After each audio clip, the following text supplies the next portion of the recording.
My name is Alex, and I've worked as a security guard for a shipping warehouse on Garrison Road for the past 3 years. The place was tucked away in an industrial zone, surrounded by dense woods and a narrow, barely used highway. My shifts were always quiet, until last November. It was late, maybe around 2 a.m., and the air was cold enough to bite through my coat. I was on my usual patrol, flashlight in hand, making my rounds through the fenced perimeter. The only sounds were the hum of the distant highway and the crunch of gravel under my boots. Then, out of the corner of my eye, I noticed movement by the edge of the woods. I swung my flashlight in that direction, but there was nothing, just the swaying branches. Brushing it off, I continued my patrol. A few minutes later, my radio crackled.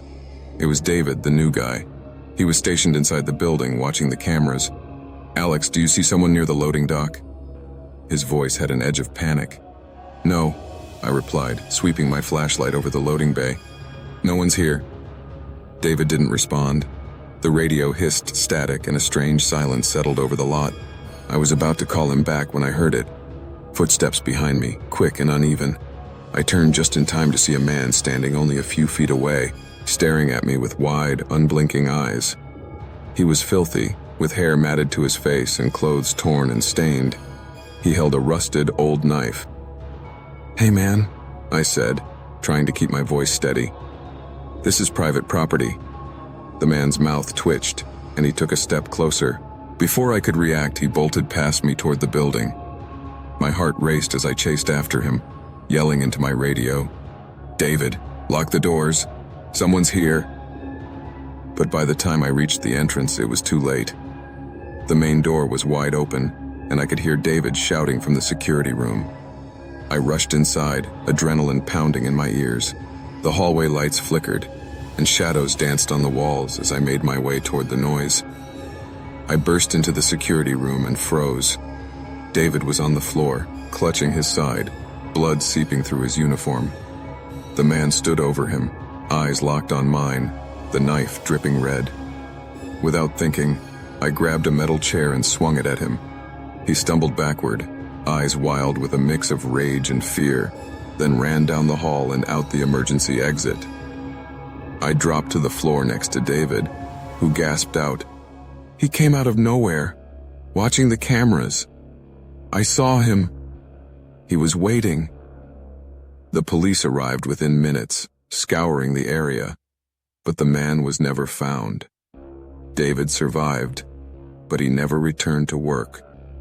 I stayed for a few more months, each shift haunted by the memory of that night and the feeling that somewhere, just beyond the edge of the woods, that man was still watching.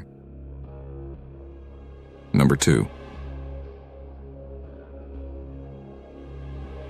I'm Jamie, a long-haul truck driver, and there's a stretch of road I'll never forget, Route 15, winding through a rural, desolate area of the Midwest.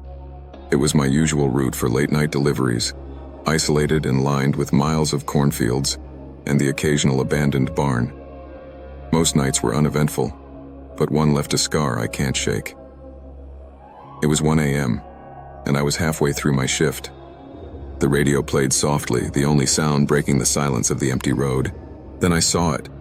A man standing at the side of the road, waving with an urgency that made my stomach tighten. He was wearing a torn coat, his face pale and gaunt. I slowed down, rolling my window down just enough to hear him. "Please, you have to help me. My car broke down, and my friend's in trouble," he said, glancing nervously at the road behind him. His voice was hoarse, desperate. I hesitated. I knew better than to pick up strangers in the middle of the night, but something about his expression made me pause. "Where's your car?" I asked, leaning out slightly to look down the road. There was nothing. No headlights, no sign of a vehicle.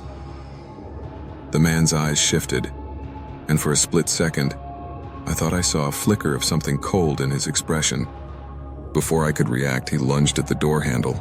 I slammed my foot on the gas, and the truck lurched forward. In the side mirror, I saw him stumbling backward, shouting something I couldn't hear. My heart raced as I sped down the road, hands gripping the wheel so tight my knuckles turned white. But before I could calm down, I noticed movement in the rearview mirror. A second man, this one clinging to the back of my trailer, eyes locked on mine, mouth curled into a sinister smile. I veered hard, the truck swaying dangerously as I tried to shake him off. When I finally skidded to a stop at a nearby gas station, I jumped out, shouting for help. The attendant ran out, eyes wide, but there was no one behind my trailer, just the echo of my own breathing and the empty stretch of road. The police found footprints leading into the cornfield, but they were never able to track anyone down. I changed routes after that, refusing to drive Route 15 at night.